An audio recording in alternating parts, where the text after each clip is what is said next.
Let's move to the third part of the lecture, which is the intravenous anesthetic. In this video, we will cover the pharmacokinetics, the pharmacodynamics, and also the side effects of the intravenous anesthetic. These are the 5 features of the ideal intravenous anesthetic agent, which are the rapid onset and rapid recovery. The intravenous anesthetic agent provides the analgesia. It also has the minimal cardiorespiratory depression. It also do not cause any post-operative nausea, vomiting, or also known as PONV, and also no hypersensitivity reaction, which does not cause release of the histamine. Intravenous non-opioid anesthetics such as ketamine, propofol, thiopental, and etomidate play an important role to facilitate rapid induction of anesthesia. These intravenous anesthetics are preferred method of induction of anesthesia compared to the inhalation anesthetic in the most of the setting. They are highly lipid-soluble that able to enter the brain very quickly, and most of the intravenous anesthetic agents act at the GABA A receptors. This effect will cause decrease in the circulatory blood flow and decrease the intracranial pressure, which is good choice for the medication, especially to the heat injury patients.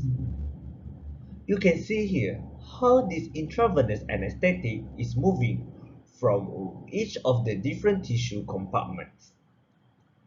Rapid onset due to the rapid penetration through the blood-brain barrier by the drug is achieved because of the lipophilic drug that highly protein-bound and highly perfused into the lipophilic tissues such as the brain and spinal cord. The rapid recovery is produced by rapid redistribution of the drug from the brain to less perfused and inactive tissue, particularly in the skeletal muscle and also fat. It is the down a concentration gradient as the plasma concentration of the drug decreases. You need to bear in mind the speed of the recovery is related to the rate of metabolism of the drug. The thiopental, which the only intravenous anesthetic, has later recovery period due to slow drug metabolism, which will prolong the hangover effects. This also can have high risk of accumulation when the repeated dose or infusion are used. This thiopental undergo the hepatic metabolism mostly by oxidation and also by antialkylation, desulfuration, and destruction of barbiturate acid ring. The only good thing about the thiopental is because of these agents provide analgesia, which even at the subanesthetic concentrations. This figure represents the context-sensitive half-time of the drug. This shows that it describes the elimination half-time after a continuous infusion. This graph also important as a function of the duration of infusion and important factor in the suitability of a drug for use as a maintenance anesthetic. The preferred choice for intravenous anesthetic for the maintenance anesthesia is the propofol. As you can see here, even after prolonged infusions, the half-time of propofol is relatively short, which makes propofol the preferred choice for intravenous anesthetic. Meanwhile, the etomidate has the highest clearance of the anesthetic agents, which 5 times compared to the thiopental.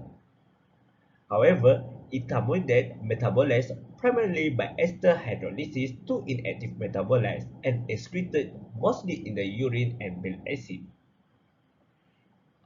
This intermediate may cause adrenocortical suppression, which inhibits the 11-beta hydroxylase, which is an enzyme that is important in the production of cortisol. This suppression lasts about 4 to 8 hours after an induction dose of the drug. Because of this, etomidate is not used as continuous infusion. Let's see on the ketamine. This ketamine and etomidate have similar characteristics as propofol, but their use is limited by other effects that we will discuss after this. Let's move on to the pharmacodynamic of intravenous anesthetic. In this slide, we will discuss on the intravenous anesthetic toward the central nervous system.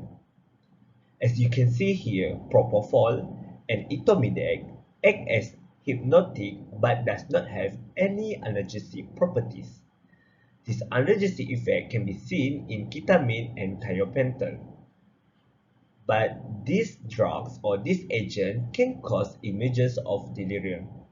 However, the pain on injection is a common complaint and can be reduced by pre-medication with an opioid or co-administration with lidocaine. Propofol, thiopental, and etomidate is a potent cerebral vasoconstrictor as reflected by decreased the cerebral blood flow as well as the cerebral metabolic rate oxygen or also known as CMRO. The reduction on these two areas will contribute to the decrease of the intracranial pressure. Propofol and barbiturates decrease the electrical activity on the EEG that suppress all EEG activities, which can be used as anticonvulsants.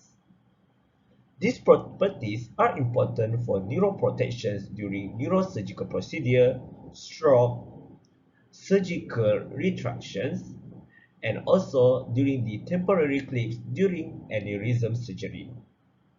In contrast, etomidate has failed to show neuroprotective effects.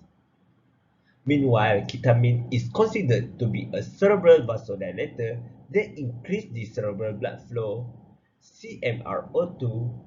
For this reason, ketamine are contradicted in patients with intracranial pressure. Ketamine also may cause hallucination and also nightmare.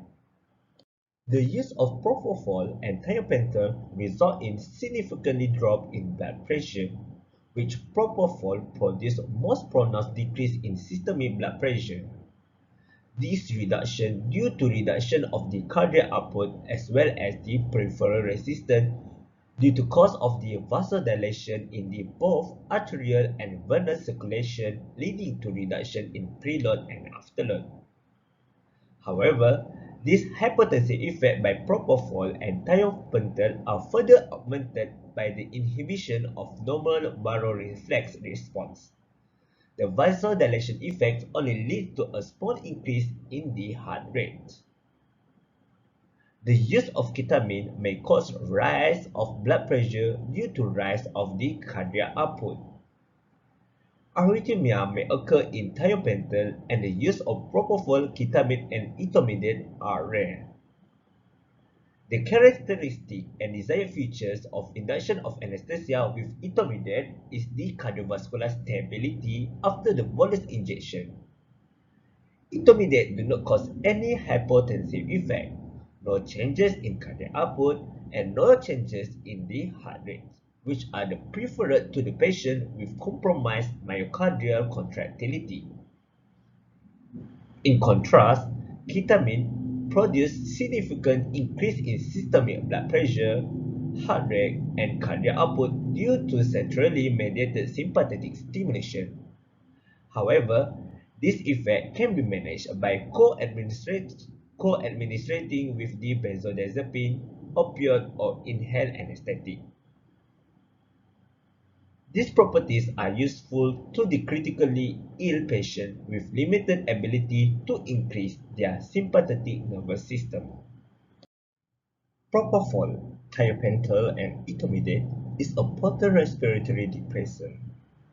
This drug can cause apnea, which is characterized by slow rate and decrease of inhalation after the induction dose and maintenance infusion of these drugs.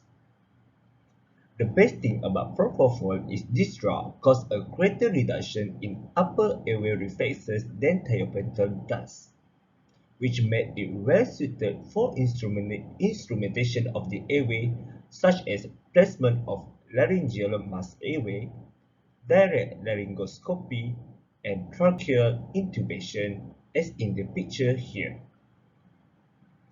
Laryngospasm can be seen in thiopental and etomidate, which require administration of the neuromuscular blocking drugs for airway instrumentation.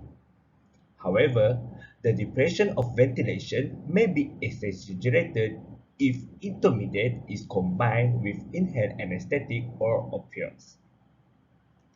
In contrast to other anesthetic agents, ketamine do not cause significant respiratory depressions, and ketamine relaxes the bronchial muscles and may be helpful in patients experiencing the bronchoconstriction such as asthmatic patients and COPD patients. However, ketamine may cause lacrimations and salivation, which can be controlled by pre-treated with an anticholinergic drugs. Hepatic enzyme inductions occur in thiopental but not with propofol, ketamine, and etomidate use. These have been discussed in our sedative and hypnotic topics, which thiopental as a barbiturate induce the microsomal cytochrome enzyme in the liver. The chronic use of the ketamine may induce the hepatotoxicity and nephrotoxicity, while others intravenous anesthetic do not cause any nephro or hepatotoxicity. The use of ketamine and etomidate may cause post-operative nausea and vomiting, or also known as PONV.